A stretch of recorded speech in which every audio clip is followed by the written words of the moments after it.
सरकारों में इस्तीफे नहीं होते। वो कौन है? वो यहाँ के राजा हैं? नहीं, वो भी यहाँ के डेमोक्रेटिकली इलेक्टेड गवर्नमेंट है। इससे हिम्मत मिलती है, हिम्मत इससे मिलती है कि धर्मेंद्र प्रधान हमें दहशतगर्दों की बी टीम बोलते हैं, और वो दहशत किसी और को नहीं, भाजपा सरकार को लगती है, धर्मेंद्र प्रधान को लगती है। जो लड़ाई है वो जारी रहेगी, वो तब तक जारी रहेगी जब तक धर्मेंद्र प्रधान अपना इस्तीफा नहीं दे देते। जो पढ़ाई करने गए थे JNU में, DU में, अलग अलग यूनिवर्सिटीज़ में, हमारी किस्मत में ऐसा नहीं है कि हमें यहाँ हंगर स्ट्राइक पे बैठना था। पढ़ाई करने कोई जाता है उसका मतलब ये नहीं है कि उसको यहाँ पर हंगर स्ट्राइक पर बैठना होगा।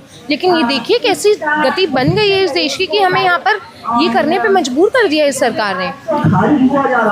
कॉकरोच जनता पार्टी के आंदोलन को 17 दिन बीत चुके। इस बीच में लगातार जो लोग भूख हड़ताल पर बैठे थे, इस भूख हड़ताल को भी 9 दिन पूरे हो गए। 10वां दिन भी शुरू होने वाला है, लेकिन उस बीच में आपने आयशा से आने वाली दानिश की तस्वीरें देखी होंगी। उन्हीं के मंच पर इस वक्त हम मौजूद हैं, देख सकते हैं तमाम उनके साथीगण जो अभी भी भूख हड़ताल पर जारी हैं। आप उनके हालात देख सकते होंगे, उनके हालात भी बिगड़ते दिखाई दे रहे हैं। इधर भी आयशा ग्रुप के मेंबर ही बैठे हैं जो बातचीत कर रहे हैं। यहाँ पर अभी कुछ देर पहले नेहा भी बैठी हुई थी, हम उनसे भी बातचीत करने का प्रयास करेंगे, लेकिन आयशा से जो जुड़े लोग हैं हम पहले उनसे जान लेते हैं। क्या नाम है आपका? जैनी। अभी आयशा से ही जुड़े जी। क्या कहना चाहोगे इस आंदोलन को? तो पहले कैसे देख रही हो आप? जी, इस आंदोलन को आप कैसे देखते हो? जैसे भूख हड़ताल पर आपके साथी बैठे हुए थे, 9 दिन से बैठे हुए थे। हम देखते हैं 7वें दिन उनकी तबीयत बिगड़ने लगती है और दानिश को मजबूरन कहना चाहिए कि भूख हड़ताल तोड़ना पड़ा। तो क्या हालात हैं अभी उनके? उनकी तबीयत काफ़ी ख़राब हो गई थी। डॉक्टर्स ने बोला कि उनसे वॉमिटिंग हो रही थी, वो पानी भी नहीं रख पा रही थी। खाना ना खाने से पूरी बॉडी पे बहुत असर होता है, वो भी इतनी गर्मी में। तो उनका शुगर बहुत ज़्यादा गिर गया था और इस वजह से उनको फिर हॉस्पिटल जाना पड़ा और उन्हें ड्रिप लगानी पड़ी ग्लूकोज की। तो कई लोग ये भी आरोप लगा रहे हैं कि भूख हड़ताल की क्या ज़रूरत है, जो सरकार 20-21 लोगों की जान जाने पर भी इस्तीफा नहीं देती है। तो आपको लगता है कि आप लोग अपनी इस प्रकार से जाने देंगे और सरकार सुन लेगी? सरकार क्या करेगी ये तो सरकार से पूछना पड़ेगा, बट मुझे ये पता है कि कोशिश करना हमारा काम है। हमने भूख हड़ताल के बिना भी बहुत दिन हम यहाँ बैठे थे। पहले 6 को प्रोटेस्ट हुआ था, फिर 20 को प्रोटेस्ट हुआ, फिर हम रात को रुके, मैं खुद भी रुकी थी। और फिर हमने बहुत ट्राई किया पर सरकार ने नहीं सुना। तो फिर हमने सोचा कि शायद एस्केलेट करना थोड़ा ज़रूरी है कि भूख हड़ताल हो। तो सरकार ना सुने तो काफ़ी बेशरम बात होगी है कि इतने बच्चे सुसाइड कमिट कर चुके हैं उनके पेपर लीक की वजह से। लोग भूख हड़ताल पे, सोनम वांगचुक भूख हड़ताल पे, आयशा के एक्टिविस्ट और स्टूडेंट्स भूख हड़ताल पे हैं और उनकी तबीयतें ख़राब हो रही हैं, हमें दिख रहा है इतनी गर्मी में। और फिर भी वो अगर इस्तीफा ना दे धर्मेंद्र प्रधान या उन्हें निकाल ना दिया जाए तो काफ़ी शर्म की बात होगी। पर क्या वो करे ना करे वो एक बात है, कोशिश करना हमारा काम है। आपको डर नहीं लग रहा? आपके साथी बैठे हुए हैं, एक की हालत पहले ही बहुत ख़राब हो गई है, नेहा और बाकी 5 जो हैं उनकी भी हालत ख़राब हो सकती है। चिंता तो होती है, पर और उनको देखकर बहुत इंस्पायर्ड भी फील होता है कि इतनी उनमें हिम्मत है कि ये करे, इतना डेडिकेशन है कि वो करे। तो चिंता तो होती है, ऐसा नहीं है, पर डर नहीं लगता। एक फ़र्क है। कैसे देख रहे हैं? 17 दिन हो गए हैं इस आंदोलन को चलते लगातार हफ्ते भर में जवाब आ जाएगा, अभी भी जवाबदेही तय नहीं हो पा रही है। कितने दिन और चलाएंगे अभी आप लोग यहाँ? जब तक वो इस्तीफा नहीं दे देते या उन्हें निकाल नहीं दिया जाता तब तक। जिस हिसाब से सरकार का रुख है, इस्तीफा बहुत बड़ी बात है। रक्षा मंत्री कहते हैं कि हमारी सरकारों में इस्तीफे नहीं होते। ये इसका मतलब क्या है? हमारी सरकारों में इस्तीफे नहीं होते। वो कौन है? वो यहाँ के राजा हैं? नहीं, वो भी यहाँ के डेमोक्रेटिकली इलेक्टेड गवर्नमेंट है। तो हमारे यहाँ इस्तीफा नहीं होते हैं का कुछ मतलब नहीं, उनके बोलने से कुछ नहीं होता। तो आप लोग कह रहे हैं कि इस्तीफा तो लेकर ही जाए जी। अच्छा, क्योंकि आप खुद रुके हो, आपने बताया मुझे कि आप एक दिन पूरा रुके हो, क्या क्या देखा है अब तक आपने इस आंदोलन में 17 दिनों में? मैंने ये देखा है कि बहुत अलग अलग जगहों से लोग आ रहे हैं, अलग अलग शहरों से, गाँव से लोग काम से छुट्टी लेके ट्रैवल करके आ रहे हैं। अलग अलग ऑर्गेनाइजेशंस के लोग हैं, जैसे आयशा है, बट और भी ऑर्गेनाइजेशंस, जो लोग ऑर्गेनाइजेशन से नहीं जुड़े। और एक और ये बात भी देखी मैंने, कुछ लोग आ रहे हैं कह रहे हैं कि हमने बीजेपी को वोट छोड़ दिया, पर हमें ऐसा नहीं करना चाहिए था। अब हम बिकॉज ये तो गलत है, जो गलत है वो गलत है। तो इतने अलग अलग लोग जिनकी आइडियोलॉजी शायद से हम हर चीज़ पे अग्री ना करते हो, वो इस बात पे अग्री करते हैं कि ये तो गलत हो रहा है। अच्छा, आप जिस विंग से जुड़ी हैं आयशा, उस पर भी मैंने देखा कि ट्रोलिंग लगातार सोशल मीडिया पर हम देख रहे हैं। डपली गैंग बताया जा रहा है, कहा जा रहा है ये तो डपली गैंग है, ये देश को तोड़ने की बात करते हैं और ये तोड़ने आए। ये कौन सा देश है जो डफली से टूट जाएगा? और ट्रोलिंग तो होती है, वो तो आप भी इंटरनेट पे पोस्ट करती है, आपको पता है, ये हो आदत हो गई अब तो मुझे। हाँ वही तो, ट्रोलिंग होती है, ट्रोलिंग होती रहे, हम अपना काम कर रहे हैं। और हम जानते हैं कि बहुत लोग इसको सपोर्ट करते हैं, जैसे कि आप देख रहे हैं कि बहुत अलग अलग लोग आ रहे हैं, अलग अलग एज ग्रुप्स के स्टूडेंट्स आ रहे हैं, जो लोग काम करते हुए आ रहे हैं, उनके पेरेंट्स आ रहे हैं, लोग अपने बच्चों को लेके आ रहे हैं, तो बहुत लोग इसको सपोर्ट करते हैं। अच्छा, आप कैसे देखते हैं कि जिनसे आप इस्तीफा मांग रहे हैं वो आपको दहशतगर्द बता देते हैं, दहशतगर्दों की बी टीम? पहले तो आप इसका जवाब कैसे दोगे? क्या जवाब दूँ? ऑब्वियसली ये सही नहीं है, और एक स्टूडेंट मूवमेंट के बारे में बोलना बहुत बेशर्म बात है, वो भी एक स्टूडेंट मूवमेंट जहाँ इतने शांतिपूर्वक हम बैठे हुए हैं। हमारा राइट है प्रोटेस्ट करना एक डेमोक्रेसी में, उनको ऐसे बोलना कि हम ऐसे लोग हैं, ये तो एकदम गलत ही है। और हमको पता है हम ऐसे नहीं, हमको पता है हम बस अपना हक मांग रहे हैं। अभी क्या क्या मांगे हैं आप लोगों की? यही कि धर्मेंद्र प्रधान इस्तीफा दें, ये हमारी पहली मांग है। बाकी NTA जो एक बॉडी है उससे बहुत लीक्स हुए हैं, तो उसको स्क्रैप करने का या उसको रिस्ट्रक्चर करने का, क्योंकि उसमें बहुत हम देखते हैं बहुत सालों से पेपर लीक्स हो रहे हैं, बहुत प्राइवेटाइजेशन है। मैंने भी खुद एक नेट का पेपर दिया जिसके अंदर इतने स्पेलिंग एरर्स थे कि कुछ क्वेश्चंस नहीं समझ आ रहे थे। तो ये क्या बॉडी है? इतने प्रेशर के बावजूद आप कर नहीं पा रहे हैं। तो हाँ, ये हमारी मांग है। अच्छा, सरकार को पता है कि वो जो कर रही है वो सही नहीं है, बावजूद इसके वो करती जा रही है। लोगों की जानें चली जा रही हैं, बच्चे पंखों से लटके मिल रहे हैं, जो भूख हड़ताल पे बैठे हैं उनकी तबीयत बिगड़ रही है, बावजूद इसके वो नैतिक जिम्मेदारी तो नहीं लेंगे। इतना तो हमें समझ आने लगा है, आपको भी, हमें। लेकिन उन्हें इतनी हिम्मत कहाँ से मिल रही है, ये भी एक सवाल है। लोकतांत्रिक देश में इतनी हिम्मत कैसे मिल सकती है किसी नेता को? मुझे लगता है ये बहुत सालों का एक प्रोसेस रहा है, जहाँ हमने थोड़ा कर करके लाइन पुश करी है। और ये हम देख सकते हैं कि लाइन काफ़ी पुश हुई थी जब CA/NRC के प्रोटेस्ट के टाइम पे, जब स्टूडेंट लीडर्स को गिरफ्तार कर लिया गया और उनको आज तक विदाउट ट्रायल जेल में रखा हुआ है, बंद किया हुआ है। आई थिंक वहाँ उनको रियलाइज़ हुआ कि शायद हम में इतनी पावर है कि हम लोगों को कन्विंस कर सकते हैं, उन्हें ब्रेन वॉश कर सकते हैं TV न्यूज़ के थ्रू, कि स्टूडेंट लीडर्स जो सिर्फ एक चक्का जाम कर रहे हैं उनको हम टेररिज्म चार्जेस लगा के हम उनको अंदर बंद कर दें, उनको ट्रायल भी ना दें। तो आई थिंक वहाँ से हम देख रहे हैं कि उनको रियलाइज़ हुआ कि वो लाइन कितनी पुश कर सकते हैं, और तब से पुश हो रही है वो लाइन। अगर आप 20 साल पहले का सोचे तो आप देखेंगे कि स्टूडेंट मूवमेंट ज़्यादा कॉमन होते थे, प्रोटेस्ट एक आम चीज़ थी, डेमोक्रेसी का हिस्सा थी, जो एक हेल्थी डेमोक्रेसी का हिस्सा होनी चाहिए। बट बीजेपी राज्य में हम देख रहे हैं कि वो कम होता ही जा रहा है, प्रोटेस्ट को डीमोनाइज कर दिया गया है। लेकिन हम लोग यहाँ से हटने वाले नहीं हैं, हम लोग इस आंदोलन को इसी प्रकार से चलाने वाले हैं और भूख हड़ताल जारी रखेंगे। मैं चाहूँगी तन्वी आप यहाँ बैठ जाइए, हम आपसे बातचीत कर लें, फिर हम सावी से भी बात करेंगे। तन्वी, कैसे देख रही हैं आपके साथी की तबीयत बिगड़ गई है और आलम ये हुआ है कि उन्हें वो भूख हड़ताल वहीं पर ख़त्म करना पड़ा, क्या कहना चाहेंगी जब ये तस्वीर आप लोग?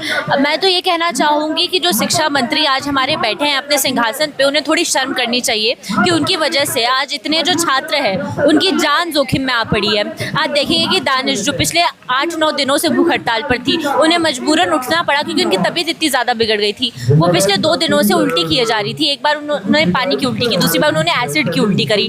तो जब इतनी ज़्यादा तबीयत बिगड़ रही है, आप देखेंगे अभी भी तमाम छात्र हैं जो कि बैठे हैं भूख हड़ताल पर, और वो जानते हैं कि उनके साथ भी ऐसा हो सकता है अगर वो और ज़्यादा दिन कंटिन्यू करे तो। और जब आज ऐसा सिचुएशन हमारे सामने है जहाँ पे स्टूडेंट्स ये फिक्र नहीं कर रहे हैं, उनकी हेल्थ की फिक्र नहीं कर रहे हैं, क्योंकि उन्हें उससे ज़्यादा फिक्र है फ्यूचर की और स्टूडेंट्स के फ्यूचर की, जो हमारे पूरे देश की जो व्यवस्था बन गई है शिक्षा को लेकर, रोजगार को लेकर, उसकी चिंता है। कैसे देख रहे हैं जो देशवासी दानिश की तस्वीर देख रहे थे, क्योंकि जाहिर तौर पे वो लोग तो प्रत्यक्ष रूप से नहीं जुड़ सकते, आप लोग दानिश से जुड़े हुए, तो दानिश ने क्या कुछ संदेश पहुंचाया है? दानिश का यही संदेश है कि ये जो लड़ाई है वो जारी रहेगी, वो तब तक जारी रहेगी जब तक धर्मेंद्र प्रधान अपना इस्तीफ़ा नहीं दे देते। क्योंकि जब हम बैठे भी थे यहाँ जंतर मंतर पर और उससे पहले भी जब ये लड़ाई लड़ रहे थे तो ये जान रहे थे कि बहुत लंबी लड़ाई है। आज पूरे देश भर में जो बीजेपी RSS का जो हश्र है, जो कि टस से मस नहीं होने का, जो उन लोगों ने एक जिम्मा उठा रखा है कि आप चाहे कुछ भी कर दीजिए, आप चाहे अपनी जान दे दीजिए, हम कुछ नहीं करेंगे, तो उस सरकार को जब हम चैलेंज कर रहे हैं तो हम जान रहे हैं कि लड़ाई बहुत बड़ी है और इस लड़ाई में बहुत ज़रूरी है अड़े रहना, डटे रहना, संघर्ष मेंटेन रखना। तो हम तो ये जानकर ही बैठे थे यहाँ पर। तन्वी बता रही हैं कि हमें पता था, हमें पूरी उम्मीद थी कि ये सब होने वाला है। शावी, मैं चाहूँगी कि आप इधर आ जाएं, हम सावी से भी बात कर लेते हैं। तन्वी, सावी वो चेहरे हैं जिनसे हम लगातार बात कर रहे थे। मेरी जब सावी से पहले बात हुई थी तब तक दानिश की तबीयत नहीं बिगड़ी थी। अब मैं जब आई हूँ तो मैं देख रही हूँ कि दानिश हमें यहाँ मौजूद नहीं दिख रही। सावी, क्या कहना चाहेंगी जब अपने साथी की, अपने हिम्मत जो आपकी मजबूत करता है, उनकी ऐसी तस्वीर देखते हैं तो कहीं ना कहीं हिम्मत तो टूट रही होगी?